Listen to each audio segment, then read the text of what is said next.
नमस्कार दोस्तों, हमारे चैनल में आपका फिर से स्वागत है।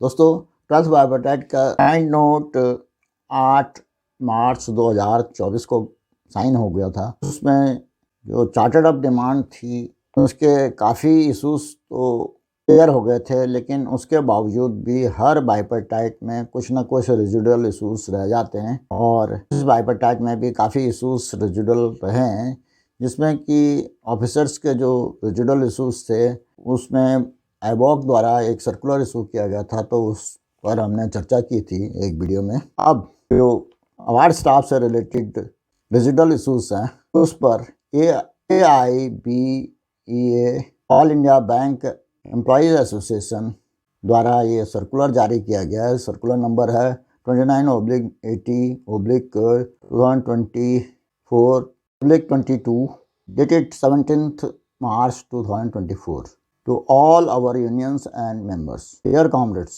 12th bipartite settlement residual issues. While most of the issues and demands raised by us in Charter of Demand could be resolved and incorporated in the 12th bipartite settlement, some issues could not be discussed and finalized since we wanted to complete the end settlement within agreed time limit.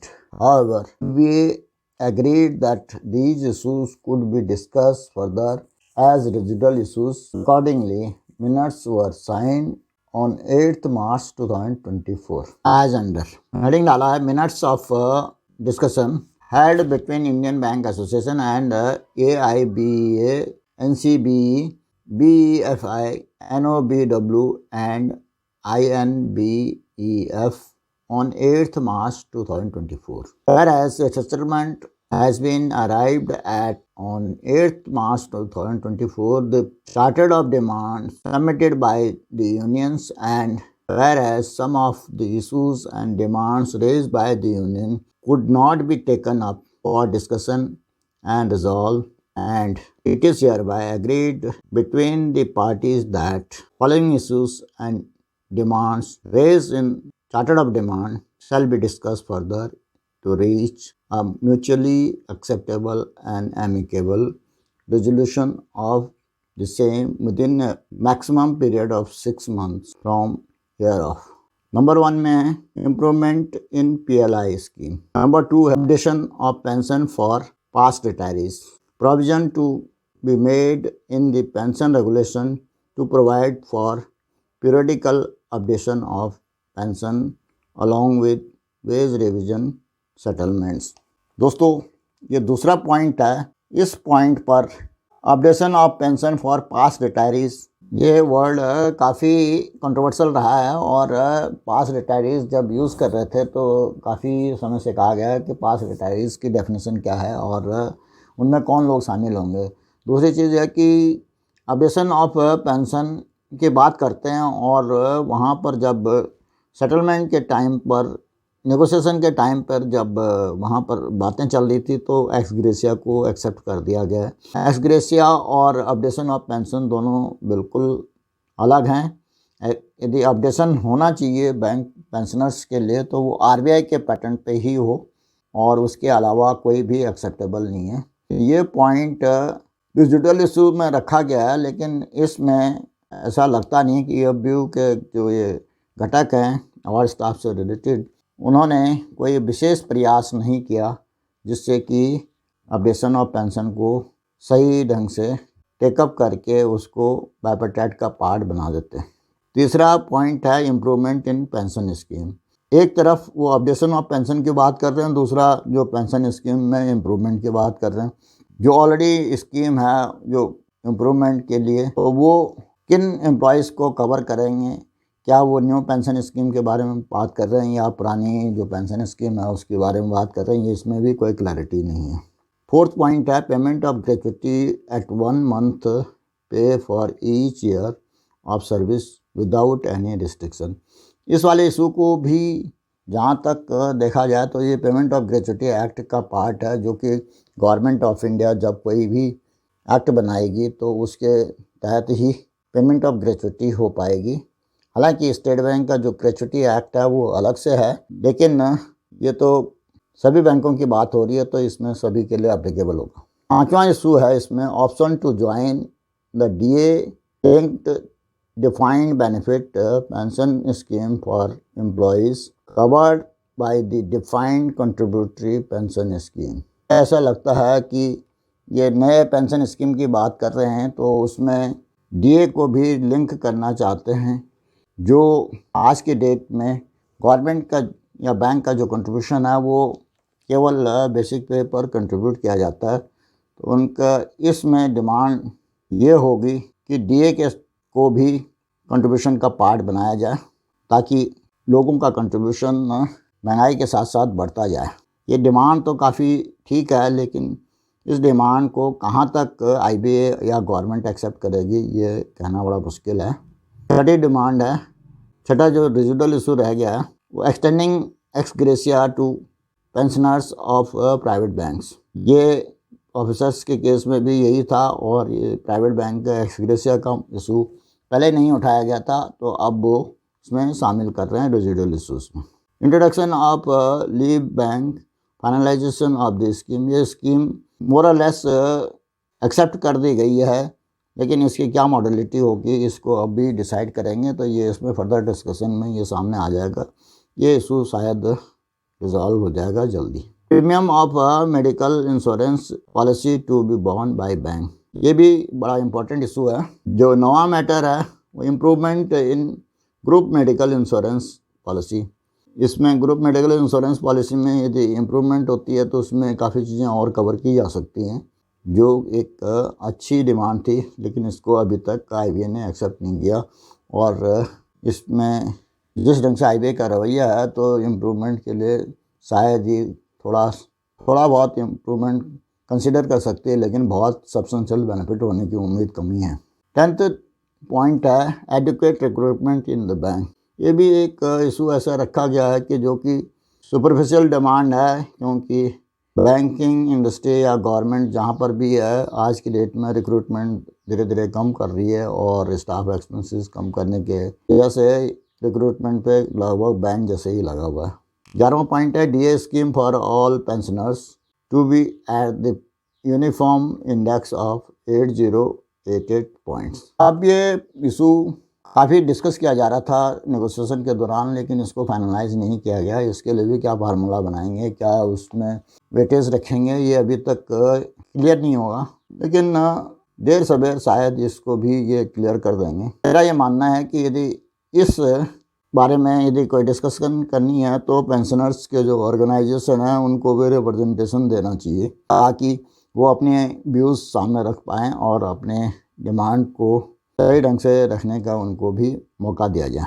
12वां point है modification in provisions on disciplinary action and procedures. ये disciplinary action और procedures के लिए जो modification करनी है उसके लिए भी उन्होंने इसको रखा है।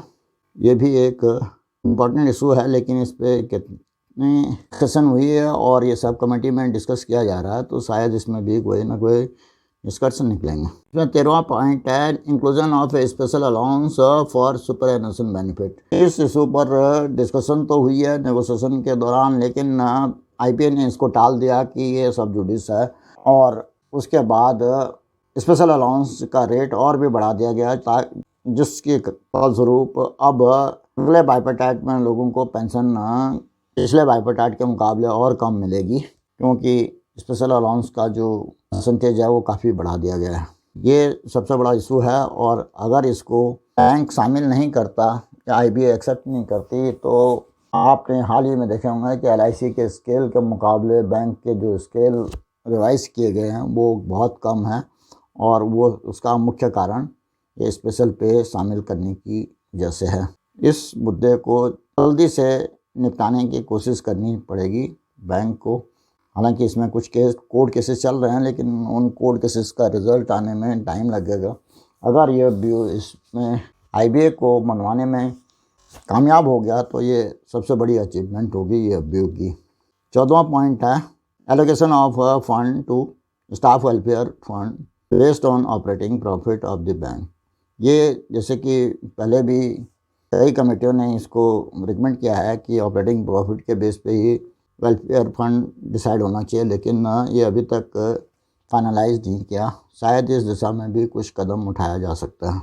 15th पॉइंट है transport allowance to paid physically challenged and differently abled employees as applicable to government employees. इस पॉइंट पे भी गवर्नमेंट को रेफ़र कर दिया गया है, तो शायद इसकी क्लियरेंस भी आएगी तो ये तो संभव हो जाएगा जल्दी। 16वां पॉइंट है इसमें north east incentive on the line of RBI और एलआईसी।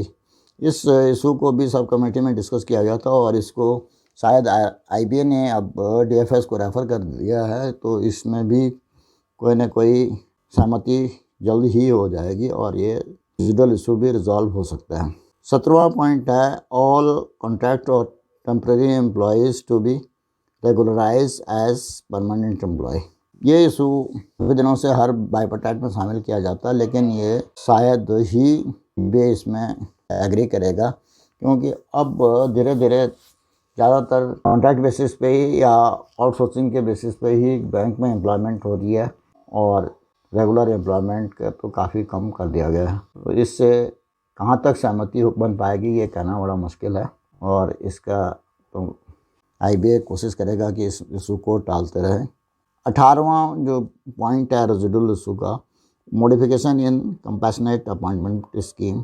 इसमें भी पॉसिबिलिटी है कि कुछ मॉडिफिकेशन हो जा सकता है। कंपैशनेट अपॉइंटमेंट के लिए बैंकिंग इंडस्ट्री में काफ़ी स्ट्रिंजेंट पैरामीटर रखे गए हैं। यदि उन पैरामीटर में थोड़ा सा रिलैक्सेशन हो जाए तो कुछ लोगों को मदद मिल सकती है जिनको कि कंपैशनेट अपॉइंटमेंट की बहुत ही ज़्यादा ज़रूरत है।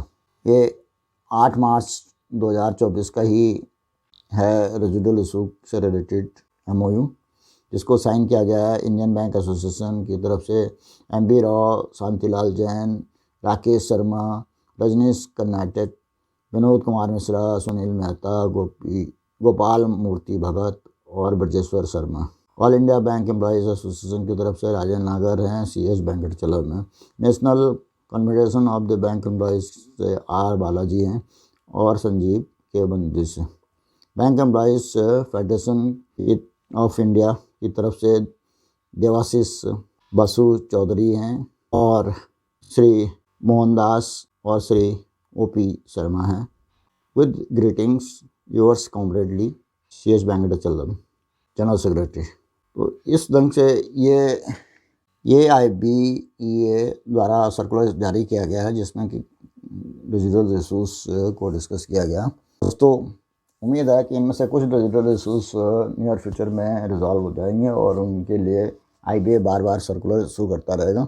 लेकिन जो स्पेशल अलाउंस और पेंशन अपडेशन का इशू है वो बहुत ही इंपॉर्टेंट इशूज़ हैं। उन दोनों इशू पे यदि आईबीए या बैंक मैनेजमेंट जल्दी एग्री कर जाए तो इसमें सारे वर्किंग एम्प्लॉय और पेंशनर्स का लाभ हो सकता है, क्योंकि स्पेशल अलाउंस की वजह से भी पेंशन और सुपरएनुएशन बेनिफिट न मिलने की वजह से बैंक एम्प्लॉयज़ को या ऑफिसर्स को काफ़ी नुकसान हो रहा है और कम पेंशन सेट होने की वजह से अगर अपडेशन भी होता है तो उसका बहुत ज़्यादा फ़ायदा नहीं मिल पाएगा। दोस्तों, आज के इस वीडियो में मैं इतना ही कहना चाहता था। आशा है इस वीडियो में दी गई जानकारी से आपको लाभ होगा और आपको पसंद भी आई होगी। अगर पसंद आए तो इसको लाइक करें, साथ ही अपने दोस्तों में शेयर भी करें। यदि और कोई जानकारी चाहिए तो उसके लिए कमेंट अवश्य करें। फाइनेंशियल लिटरेसी से संबंधित, बैंक से संबंधित, गवर्नमेंट की स्कीम के बारे में, बैंक पेंशन के बारे में जानकारी हेतु इस चैनल को सब्सक्राइब करें अगर आपने अभी तक सब्सक्राइब नहीं किया। नए नए वीडियो के जल्द नोटिफिकेशन के लिए बेल आइकन दबाना ना भूलें। वीडियो को अंत तक देखने के लिए धन्यवाद। जय हिंद, वंदे मातरम।